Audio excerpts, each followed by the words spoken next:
આમાં નથી કરેલ અને આમાં આપણે માઇકો અમૃતનો ઉપયોગ કરેલ છે. બંનેમાં ડિફરન્સ શું છે તે આપણે જાણી શકીએ છીએ. એવી નથી પડી આટલા વરસાદમાં પણ.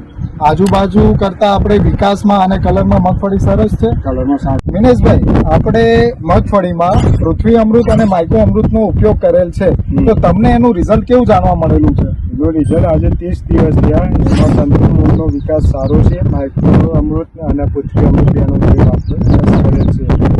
રેડી. હવે મિનેશભાઈ, આમાં આપણે માઇકો અમૃતનો ઉપયોગ કરેલ છે અને આ મગફળીમાં ઉપયોગ કરેલ નથી. આમાં નથી કરેલ અને આમાં આપણે માઇકો અમૃતનો ઉપયોગ કરેલ છે.